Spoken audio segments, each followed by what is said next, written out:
다시 한번 주 앞에 찬양합니다. 왕이신 나의 하나님, 왕이신 나의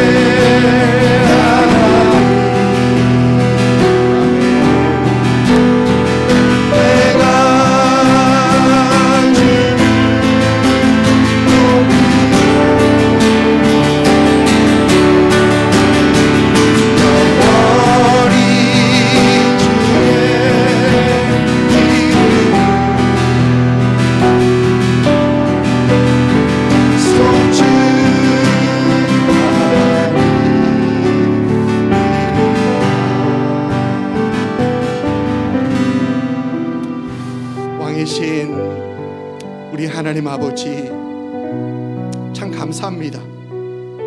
제가 템파에 처음 왔었을 때 첫 선교지를 탐방하러 갔던 데가 멕시코 아구아스 칼리엔테입니다. 벌써 거의 10년 거의 다 돼가는 것 같아요. 그때 가서 정명란 선교사님 사역하시는 거 봤는데 사역을 진짜 잘하세요. 제가 잘한다는 얘기를 여러 번 벌써 8월 달인가 그때 말씀드렸었고 오늘도 여러 번 벌써 하고 있는데 그때 보니까 교회를 세 군데서 그때 가까운 지역인데 세 군데서 하시고 계셨고 그때 선교센터를 짓겠다라는 그 비전을 가지시고 땅을 구입하시고 이제 그걸 이렇게 보여주셨던 그런데 그때부터 지금까지 선교센터가 완공이 됐죠. 완공이 됐고 그리고 활발하게 또 그걸 잘 사용하시고 선교를 잘 하십니다. 그러면서 참 잘하신다. 그러면서 지난 올해 초인가 제가 한번 선교사님에게 혹시 올 기회 있으신가 제가 물어봤었는데 그때 선교사님이 아직 계획 없습니다 그러셔가지고 선교사님 못 모시나 보다 했는데 마침 또 오실 기회가 있으셔서 제가 그러면 꼭 오셔서 저에게 은혜를 말씀 나누면서 은혜를 좀 나눠주십시오라고 부탁했습니다. 이 시간 우리 정명현 선교사님 나오실 때 여러분 우리 같이 손을 높이 들고 할렐루야로 우리 같이 인사하시고 또 은혜 많이 받으시는 시간 되기를 부탁드립니다. 선교사님 나오시죠. 다 같이 손 들어서 할렐루야.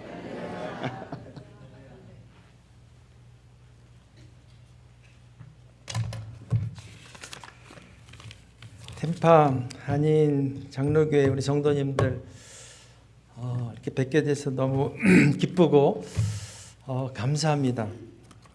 믿음이 아니었으면 예수의 이름이 아니었으면 만나지 못할 그런 사람들인데 오직 믿음 때문에 예수 이름 때문에 우리가 한자리에 모여서 이렇게 하나님을 찬양하고 믿음의 신앙의 고백을 할 수 있는 그런 은혜가 우리에게 있는 줄 압니다.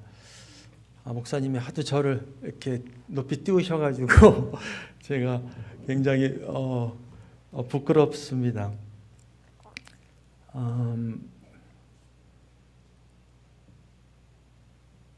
지난주에 크루즈 배를 탔어요.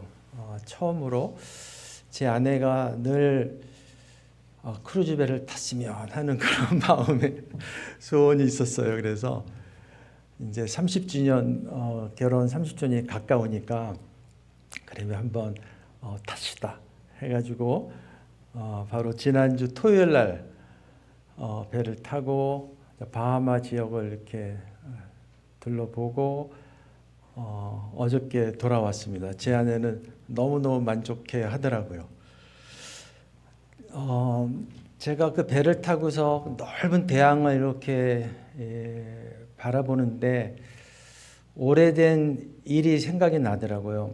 제가 35년 전에 조금 더 젊었을 때 신학대학을 졸업하고 그 선교하는 배가 있어요. OM 선교회라고 로고스하고 둘러스라는 선교하는 배를 이렇게 운영하는 선교단체가 있는데 그때 로고스 2라는 그 배를 타고 아프리카 10개 나라 그 다음에 대서양을 건너서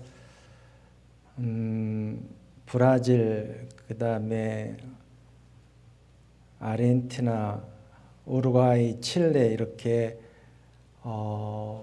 항구마다 다니면서 그 복음을 전하던 그 일이 생각이 나더라고요. 그때 칠레에 항구에 도착했을 때 보통 이제 전도하러들 이제 나가요. 그러면 그 선교하는 배는 한 200명이 넘는 젊은 선교사들이 있어요. 대부분 다 싱글들이죠. 우리가 이제 전도하러 이제 나가고 하는데 그 항구니까 배 근처에 몸을 파는 그런 창녀들이 있습니다. 그 중에 참 애띤 젊은 한 20살쯤 됐을 것 같아요. 그 사람이 저하고 이제 인사를 나눕니다. 그래서 얘기하다 보니까 제가 한국 사람이라는 것을 알고서 너무너무 반가워하는 거예요. 그랬는데 그 어린 자매의 그 배를 보니까 임신을 했더라고요. 그러면서 저에게 하는 말이 그게 1991년도입니다. 34년 전이죠. 이 아이의 아빠가 한국 사람이라고 그러는 거예요. 그러면서 한국 사람 너를 만나서 내가 참 반갑다. 그러면서 그 사람은 이제 선원인데 나이가 한 40이 좀 넘었다 그래요. 내년에 다시 이곳에 와서 나를 데리고 한국에 가서 같이 살 거라고 그 자기의 그 소망을 저한테 얘기를 하더라고요.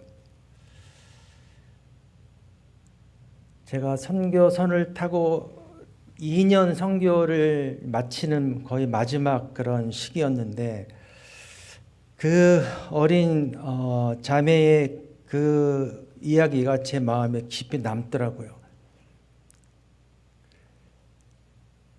그 당시 91년도니까 한국 선원이 그 칠레 그 어린 자매를 다시 여기 와서 데리고 한국 가서 같이 산다고 믿을 수 없었어요.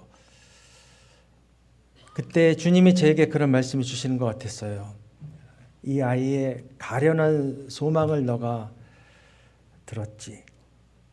이 아이의 참된 소망은 예수, 나의 사랑이라. 그 주님께서 제게 말씀을 하시더라고요. 그것이 제가 단기 선교 2년을 마치면서 하나님이 내게 주신 말씀이었어요. 세상의 모든 사람들은 제가 그때 한 20여 개국을 그 선교하는 배를 타고서 다녔었는데 그때 알았어요. 세상의 모든 사람들을 예수의 구원의 이름을 필요로 하는구나. 예수의 사랑이 필요하구나. 는 것을 주님께서 제게 알려주셨어요. 그래서 제가 이제 장기 선교사로 헌신하는 마음을 갖고 신학대학원에서 이제 공부를 마쳤어요.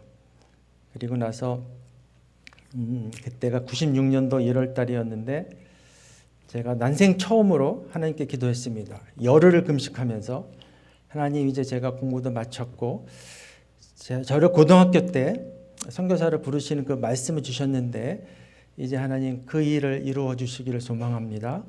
저를 선교지를 보내주세요. 하나님 어디로 가는지 저는 알지 못하지만 하나님이 원하시는 곳으로 저를 선교지로 이제 보내주세요. 근데 하나님 제게 아내를 주시옵소서.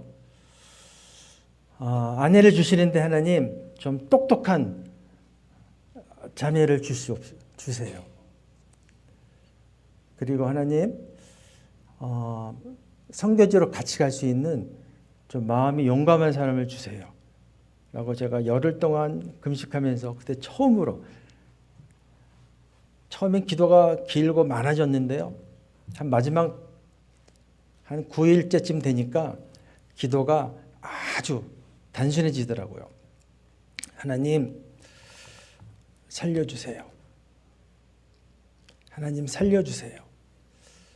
그 한마디에 저의 살아온 그 모든 삶의 기도를 다 담을 수가 있더라고요. 하나님 저를 살려주세요. 그리고 나서 저는 한국의 그 장로교 합동 측에서 자랐는데 선교사 훈련을 해서 이제 훈련을 받기 시작했어요. 그랬는데 같이 훈련을 받던 그 목사님 부부가 있었는데 그 사모님이 저에게 한 자매를 만나지 않겠냐고 얘기하시는 거예요. 그래서 네, 좋습니다. 그래서 4월에 그분의 소개로 한 자매를 만났어요. 그리고 나서 7월 달에 선교사 훈련이 끝나고 7월 달에 결혼을 했어요. 3개월 만에 제가 1월 달에 금식기도 하고 그러니까 6개월 만에 하나님께서 제게 아내를 주셨고 또 제가 다니던 교회에서 12월 달에 저희 부부를 선교사로 볼리비아에 선교사로 파송해 주셨어요.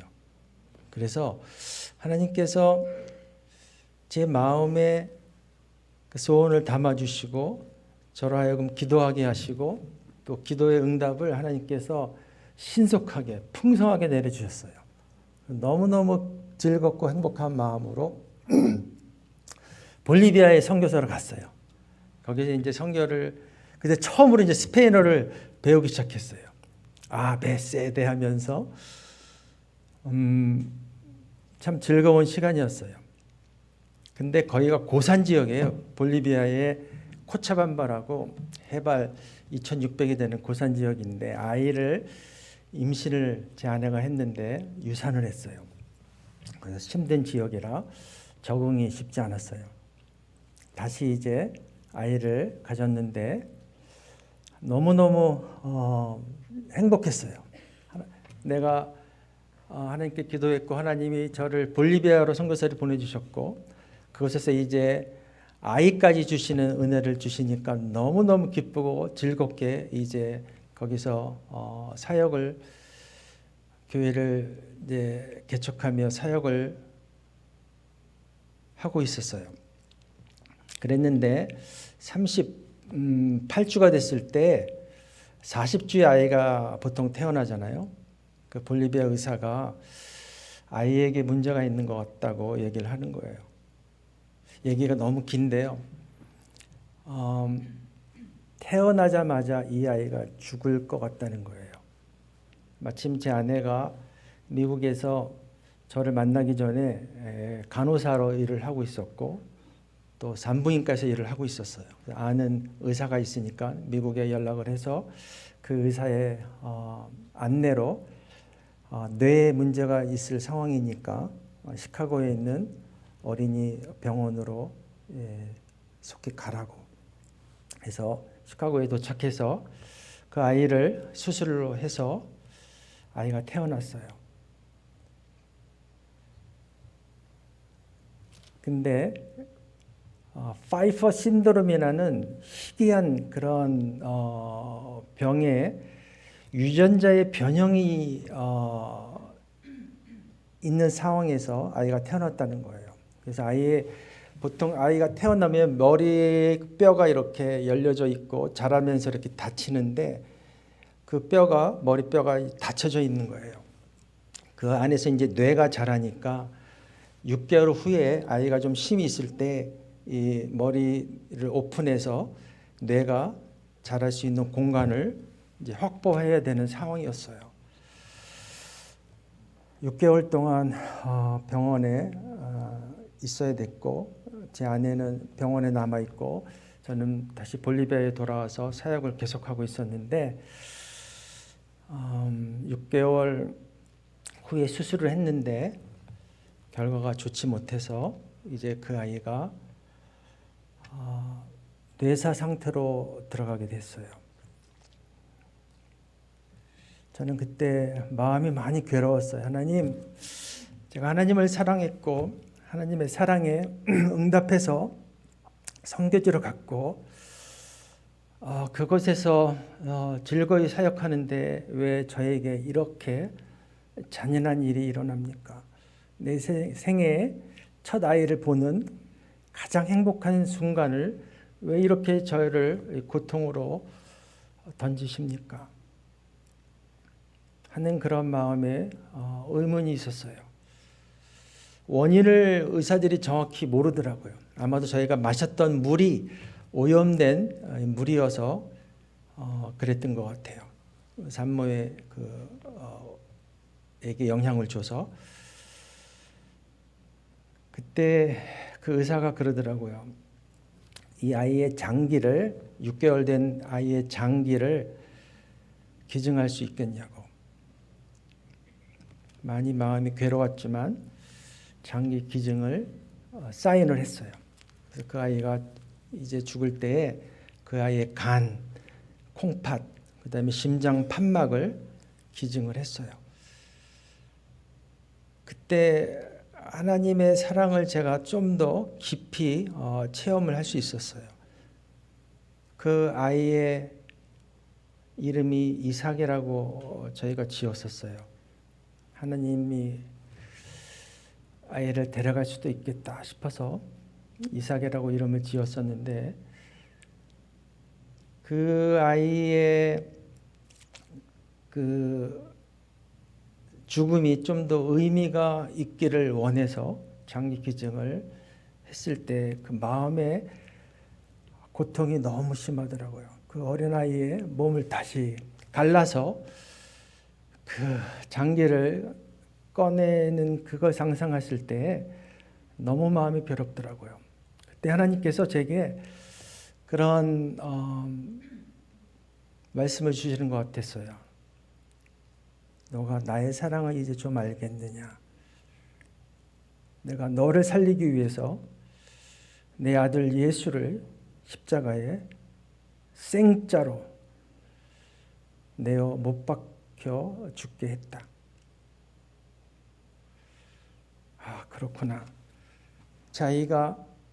어린아이가 6개월 된 아이가 죽으면서 3명의 생명을 살리는 일을 했는데 예수께서 나를 살리시기 위해서 그의 온몸을 십자가에 달리셔서 내어주셨고 그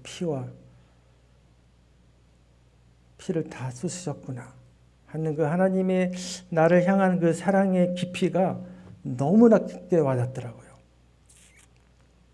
제가 젊었을 때 한 20살 됐을 때 하나님이 내가 너를 사랑한다고 말씀하셨는데 그 사랑의 그 깊이 그 넓이를 잘 깨닫지 못했지만 제 아이의 그 장기 기증을 통해서 그 하나님의 사랑을 더 깊게 느끼게 되었어요. 그러면서 이제 하나님께서 저에게 새로운 또 길을 열어 주셔서 이제 멕시코로 들어간 지 이제 20년이 되었습니다. 이제 그 사역에 대한 내용을 제가 좀 이따가 좀 나누도록 하겠습니다. 그리고서 제가 2010년이 되었을 때 하나님께서 제게 한 번 더 큰 은혜를 나타내 주셨어요. 그때 안식년 때 한 한인 교회에서 예배를 드렸는데 마지막 찬양 시간에 다들 일어나서 찬양을 하는데 갑자기 제게 하나님의 음성이 들리는 거예요. 나는 너가 멕시코에서 죽었으면 좋겠다. 그 음성을 듣자마자 저는 많이 울었어요. 너무 많이 울었어요. 왜냐하면 하나님이 왜 이 말씀을 나에게 하는지 제가 즉각적으로 깨달을 수 있었어요. 제가 멕시코에서 사역하면서 마음에 힘듦이 있었거든요. 하나님이 나와 함께 가시나? 하나님이 이 사역을 축복하시나? 이 사역이 잘 될까? 낯선 환경과 그런 상황 속에서 마음의 눌림과 이제 힘듦이 있었는데 하나님이 한마디로 위로의 말씀을 주시는 거예요. 내가 너와 함께 한다. 다만 너가 멕시코 땅에서 죽을 만큼의 너의 헌신의 모습으로 하나님의 일을 섬겨라 하는 그 약속의 말씀이었어요. 근데 그때 내게 들려주신 하나님의 음성이 너무너무 부드러웠어요. 전혀 책망의 음성이 아니었고 너무너무 부드러운 음성으로 나는 너가 멕시코에서 죽었으면 좋겠다. 하나님이 멕시코를 향한 그분의 사랑을 제가 많이 느끼겠더라고요. 그리고 멕시코에서 사역을 하는데 또 하나님이 한 번 더 제게 말씀하시는데 시편 136편에 보면 출애굽 사건이 나와요. 그 모든 출애굽의 여정 가운데 함께 하신 하나님, 죽음의 사막을 통과하는 그러한 어려운 상황 속에서 하나님이 만나로 먹이시고 바위를 깨뜨려서 생수를 내시고 옷과 신발이 닳지 않게 하시고 눈동자처럼 보호하시는 하나님의 그 사랑과 은혜를 감사하라는 시편의 고백의 말씀인데 그 말씀을 제가 그때 묵상을 하고 있었는데 갑자기 하나님이 제게 그러시는 거예요. 내가 이렇게 페르난도를 사랑한다. 너무너무 놀랐어요. 페르난도요? 저희 교회에 페르난도 형제가 있어요. 너무 어려운 삶을 살아온 형제예요. 술을 늘 마시고 가난하니까 술도 제대로 된 술을 사 먹지 못하고 콜라에다가 알코올을 이렇게 타가지고 그걸로 마시는 거예요. 부부의 관계도 안 좋고 그런 재활센터도 다니고 인생에 참 어려운 그런 삶을 살아가는 그 형제를 우리가 그때 전도하고 우리 교회 막 나오기 시작한 지 얼마 안 됐을 텐데 하나님께서 제게 그렇게 말씀하시는 거예요. 내가 이스라엘 백성을 그 출애굽의 모든 여정 가운데 함께하며 그를 돌보고 사랑했듯이 내가 이렇게 페르난도를 사랑한다. 하나님이 저희가 만나는 멕시코의 형제 자매들을 향한 하나님의 사랑이 어떠한지를 제게 한 번 더 가르쳐 주시는 거예요. 내가 이렇게 페르난도를 사랑한다. 너도 내 사랑으로 저들을 사랑하고 섬겨라 하는 그 말씀이 제 삶의 선교사의 삶을 계속 지도하고 다스리시는 것 같아요. 하나님의 사랑이 전부인 것 같아요. 저를 사랑하시는 하나님이 저를 사랑한다고 말씀하셨고 그분의 사랑이 무엇인지 예수의 죽음을 통해서 제게 알려주셨고 또 동일한 사랑으로 이 땅에 잃어버린 영혼들을 찾으시는 하나님의 사랑이 우리가 선교를 생각할 때 열방을 생각할 때 하나님의 사랑이 저들에게 전해지고 이 참된 예수를 통한 그 구원의 복음이 저들을 살리는 그런 역사가 계속 진행되고 있음을 믿습니다. 오늘 본문 말씀에 보면 내가 너를 보배롭고 존귀하게 여기고 우리에게 향하시는 말씀이에요. 이스라엘 특별히 이사야서에 나오는 이때 시대적인 배경은 이제 바빌론의 유배가 돼서 그곳에서 노예의 삶을 살아가는 하나님의 백성들에게 하나님이 주시는 약속의 말씀이에요. 우리 시대로 우리가 적용해 보면 하나님을 알지 못하고 예수의 이름을 몰라서 소망이 없는 이 땅의 삶을 살아가는 죄의 권세에 매여 살아가는 그런 사람들에게 주시는 하나님의 열방을 향한 구원의 메시지가 이곳에 담겨 있어요. 하나님이 너를 보배롭고 존귀하게 여긴다. 우리를 보배롭고 존귀하게 여기신다는 거예요. 그렇기 때문에 예수를 십자가에 내어주셨죠. 템파 한인 장로교회가 제가 목사님한테 말씀을 들었는데 49주년이 이제 지났네요. 하나님께서 템파 교회를 보배롭고 여러분을 존귀하게 여기심을 믿습니다. 너를 사랑하였은즉 내가 사람들을 주어 너를 바꾸며 백성들로 내 생명을 대신하리니. 우리를 보배롭게 여기시고 우리를 보석같이 여기시는 거예요. 템파 한인 장로교회가 하나님의 은혜로 이곳에 세워졌음을 믿습니다. 다른 뜻이 아니고 하나님께서 우리로 하여금 믿음의 신앙의 동역의 길을 함께 가도록 만드신 하나님의 은혜를 생각하면 너무 감격스러운 것 같아요. 제가 볼리비아에 갔을 때 거기에 황해도 출신의 한 장로님이 계셨어요. 그러니까 인천에 저희가 다니던 교회가 황해노예라 그랬어요. 왜냐하면 저희 아버님도 이북에 사셨는데 6.25 때 피난을 내려오셨어요. 그래서 황해도 사람들이 많아서 황해노예라고 해서 교회들이 있었는데 제가 가만히 생각해 보니까 너무 신기하고 너무 귀하더라고요. 황해도는 특히 소래라는 곳은 한국의 개신교회가 첫 교회가 지어진 곳이에요.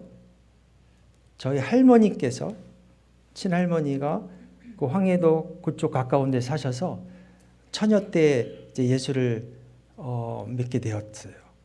그리고 저희 아버님도 어머니의 신앙을 통해서 예수를 믿게 되고 또 그 사람들이 6.25 때 남한으로 내려와서 믿음의 사람들이 함께 또 주의 교회를 이루고 또 그 중에 한두 분이 해외로 나가서 저 먼 볼리비아 땅에 그 민들레 홀씨 바람 타고 날아가듯이 그 하나님께서 그 믿음의 씨를 온 세상에 뿌리시는 그 일을 생각하면 너무 아름답고 귀한 것 같아요. 거기 떨어져서 믿음의 사람들이 모여서 교회를 세우고 또 그것을 복음을 전하고 템파 한인 장로교회도 여러분 어떻게 하다 보니까 바람 따라서 이곳까지 오시게 되지 않았겠어요?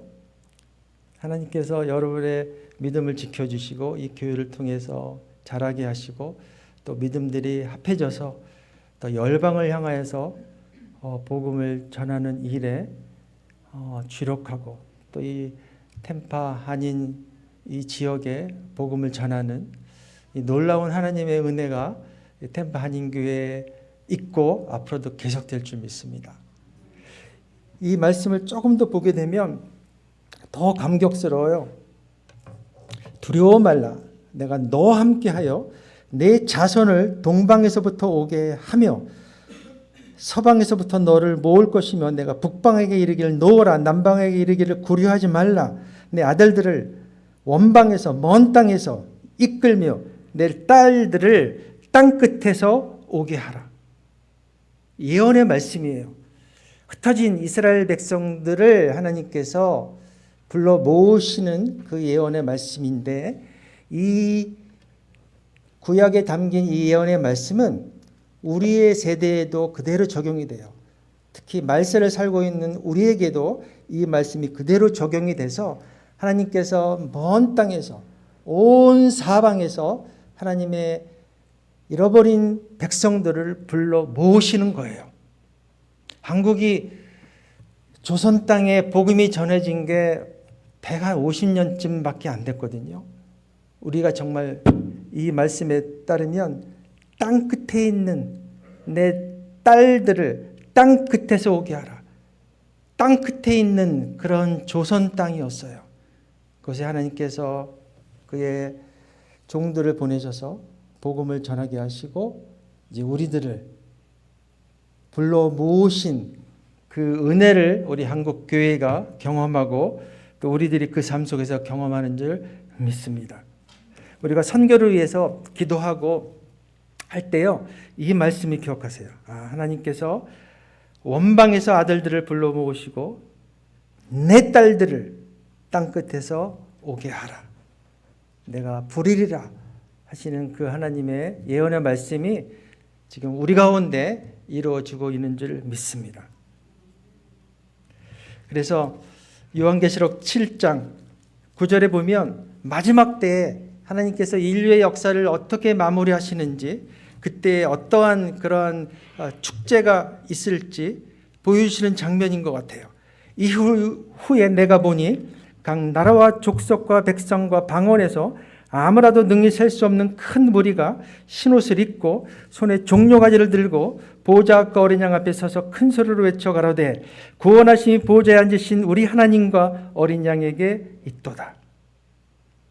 모든 천사가 보좌와 장로들과 내 생물의 주위에 섰다가 보좌 앞에 엎드려 얼굴을 대고 하나님께 경배하여 가라되 아멘.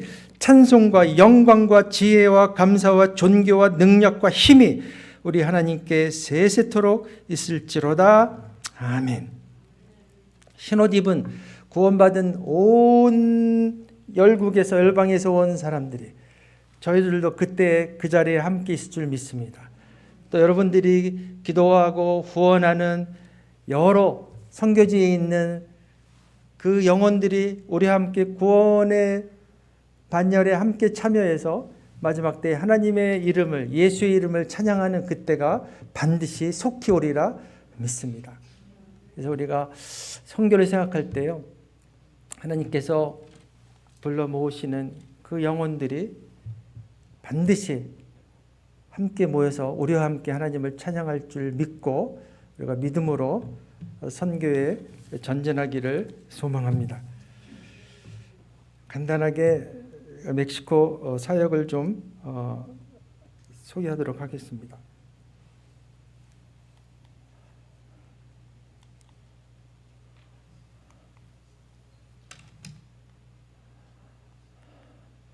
멕시코가요, 인구가 1억 3천만 명이에요. 세계에서 11번째로 인구가 많은 곳이에요.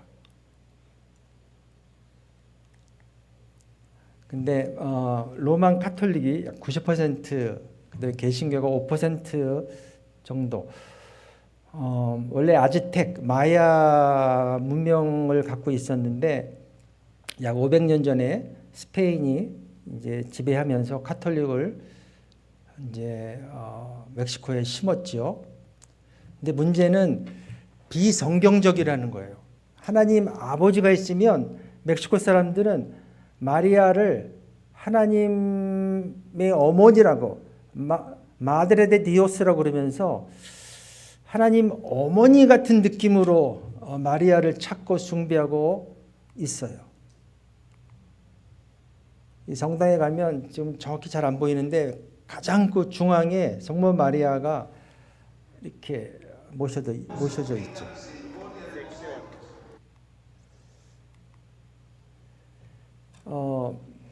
예를 들면 다니다 보면 저희가 사역하는 곳 중에 한 곳인데 다니다 보면 저런 산당이 있어요.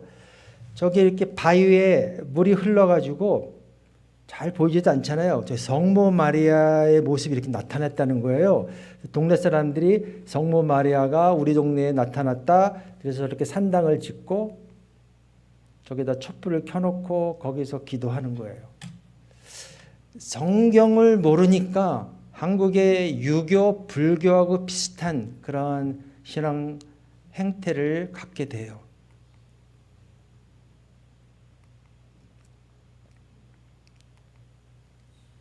저희가 사역하는 아구아스칼리엔테스 주는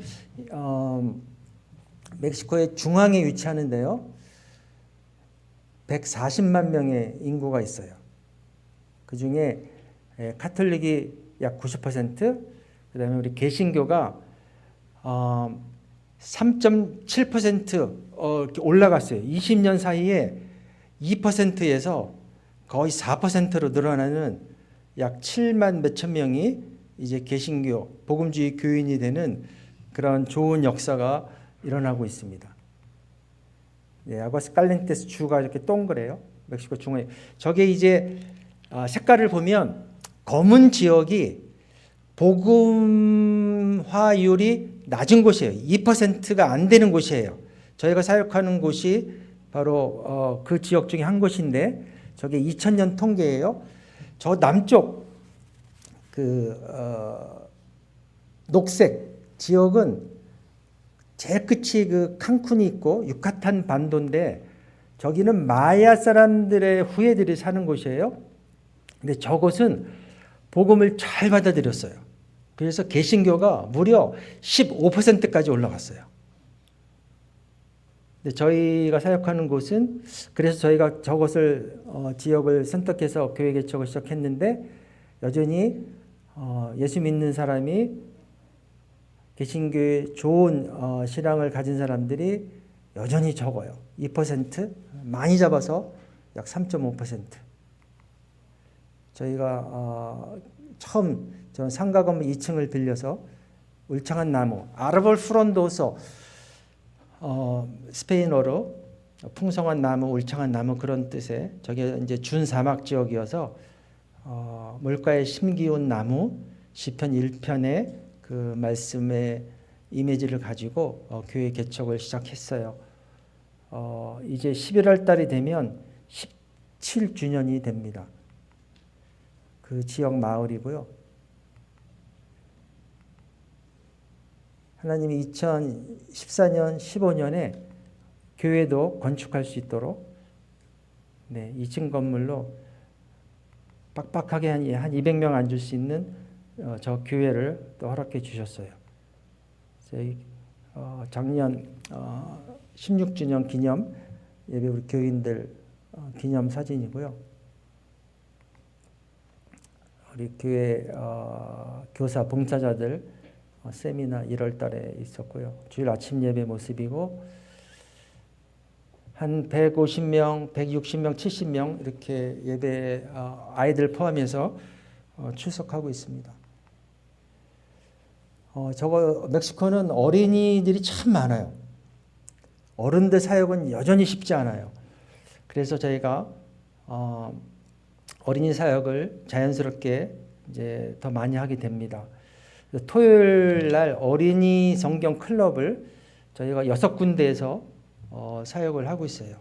최근에 이제 조정해서 내년부터는 4곳 현재 4곳으로 이제 줄이고 두 곳에서 새롭게 시작하려고 지금 준비 중입니다. 예를 들어서 이 나토라라는 저희 교회에서 가까운 그런 마을이고요. 여기도 우리 교회 교인 그 집 앞인데요. 어린이 사역. 이것도 저희 교인 집 앞들이에요. 저렇게 해서 한 6군데에서 어린이 사역을 합니다. 글로리아 자매가 저희 교회에 벌써 15년, 6년째 다니는데요. 어린이 지금은 고등학교 선생님이고 어린이 클럽을 자기 집을 문을 열어서 아이들을 이렇게 초대해서 사역을 해요. 사역을 참 잘해요. 아이들이 한 20여 명이 토요일마다 그 집에 모입니다. 그중에 저 아이 아니따라는 아이는 14살인데요. 중학교를 부모가 보내지 않았어요. 근데 어린이 클럽에 나오면서 나도 글로리아 당신처럼 선생님이 되고 싶습니다 하는 그런 소망이 있었어요. 근데 글로리아가 저희한테 그 이야기를 해줬어요. 마지막이라고 지금 올해 9월 달에 학교에 들어가지 못하면 나이가 15살이 되면서 이제 공립학교는 못 간다고. 검정고시 이런 계통을 통해서 학교 다닐 수밖에 없다고. 그래서 저희가 자세히 알아보고 해서 마침 후원이 연결이 됐어요. 그래서 저 아이 안 있다가 학교를 이제 막 시작을 했어요. 이게 한 예인데요. 참 힘들고 어려운 아이들이 참 많아요. 특별히 글로리아 자매의 그 헌신과 그의 섬김이 너무 귀해요. 많은 좋은 간증이 많은데 시간이 허락되지 못해서 저희가 학교 방과후 프로그램 아이들에게 점심을 먹이면서 한 20여 명의 아이들이 주중에 교회에 모이고 또 BBS 사역을 저희가 사역하는데 단기팀이 와서 이번엔 시카고 교회에서 와서 3년째 사역을 하는데 올해는 좀 더 특별했어요. 저희가 보통 한 170명, 180명 아이들을 2박 3일 BBS를 하는데 하나님 올해 200명을 채워주세요 했더니 하나님께서 올해는 270명의 아이들을 보내셨어요. 그래서 너무 즐겁고 감사한 그런 BBS 사역이 바로 올해 여름에 있었습니다. BBS 모습이고요. 여기 잠깐 그 음향을 비디오인데요. 그 밑에 부분 누르시면 BBS의 찬양 시간이에요. 교회에 이제 처음 나온 아이들이 많지요. 저희가 학용품을 선물하고 애들에게 장난감도 선물하고 아직까지 저희 멕시코 지역은 열심히 잘 애들을 불러 모으면 선물을 잘 나눠주면 아이들이 잘 모여요. 제가 자랐을 때 한국에 어렸을 때 여름성경학교 할 때 북치고 장구치면서 애들 불러 모으듯이 그렇게 하면 멕시코는 지금도 애들 100명 심지어는 200명이 넘는 아이들이 저렇게 여름성경학교를 할 수가 있어요. 한국은 이제 그런 시기가 이제 다 지나갔는데 멕시코는 아직까지 복음을 자유롭게 이렇게 잘 전할 수 있는 기회가 있어서 감사합니다.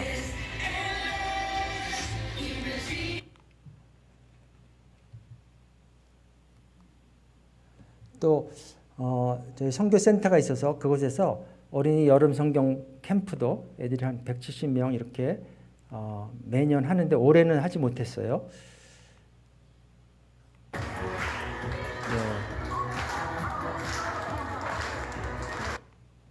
그다음에 크리스마스 사역, 그 굿 사마리탄 폴스라는 그 빌리그램 재단에서 그 아이들 그 신발 상자에 선물 보내주는 거 있잖아요. 저희 멕시코 도시에도 한 컨테이너가 와요. 그럼 저희도 한 250개 이렇게 선물을 받아요. 그러면 그걸 가지고 우리가 이제 새로운 마을에 가서 아이들의 복음을 전하게 되는 거예요. 그리고 전하고 나서 한 달 동안 두 달 동안 애들 성경 공부 그 과정이 있어요. 그럼 이제 거기에 이제 졸업 증명서도 주고 그러면서 이제 어린이 사역이 이 마을에서 일어나게 돼요. 올해에도 이제 연말에 할 예정이에요. 또 청소년 연합 수련회를 하는데 저 사역도 너무 귀해요. 그 지역이 작은 교회들이 개신교 교회들이 있는데 한 20여 개 작은 교회들이 적게는 뭐 2명도 보내고 5명도 보내고 해서 저희 교회가 중심이 돼서 아이들 한 170명 올해에도 청소년 연합 수련회를 이렇게 매년 그 선교센터에서 진행을 하고 있어요. 그다음에 노아 선교센터가 이제 이렇게 8년에 걸쳐서 조금씩 진행이 됐어요. 특별히 산호세 캘리포니아에 있는 한 그 집사님 가정에서 뭐 5만 불을 시드 헌금으로 보내주셨는데 그분 가정에 노아라는 선교사님이 계셨어요. 아프가니스탄에 10여 년 전에 그곳에 갔다가 2달 만에 그 폭탄 광장에서 폭탄 사고가 있어가지고 그곳에서 바로 순교하셨어요. 그래서 그분이 사용하던 이름이 노아였대요. 선교지에서. 그래서 그 아들의 순교를 기념해서 그 선교센터의 그 비전을 얘기를 듣고 16년에 헌금을 해주셨어요. 그게 씨앗이 돼서 선교센터가 노아 선교센터가 이제 지어지게 됐고 여러 사역들을 지금 감당하고 있습니다.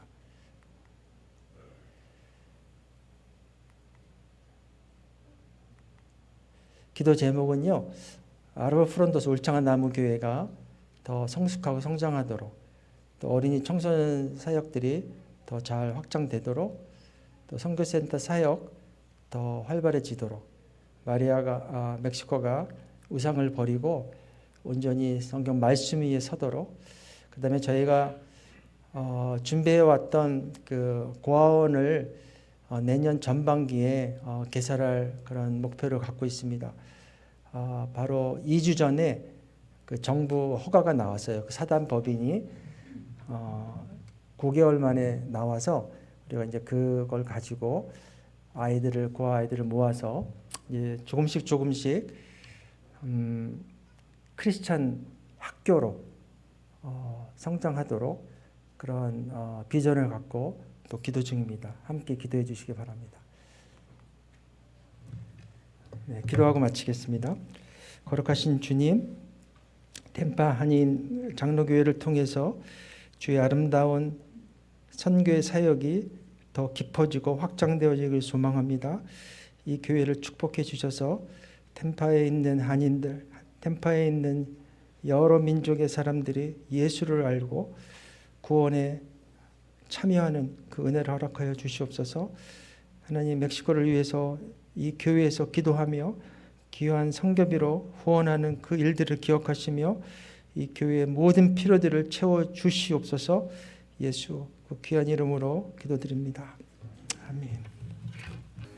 이제는 우리 주 예수 그리스도의 은혜와 아버지 하나님의 극진하신 사랑하심과 성령님의 감동 역사하심이 오늘 우리에게 주신 말씀으로 도전받고 하나님의 일을 위하여 더 기도하고 힘쓰고 애쓰시기 원하는 하나님 그런 모든 성도님들 또 우리 예배에 함께한 모든 성도님들 위해와 그들의 가정과 사업자와 일터와 우리 템파는 장로교회와 또 예수를 주로 고백하는 모든 교회 그리고 멕시코 아구아스칼리엔테에서 사역을 감당하시는 정명란 선교사님과 권정희 선교사님 그리고 두 아들 케일립과 조셉 그리고 울창한 나무교회 위에 지금부터 영원토록 함께 하시기를 우리 구주 예수님의 이름으로 축원하옵나이다.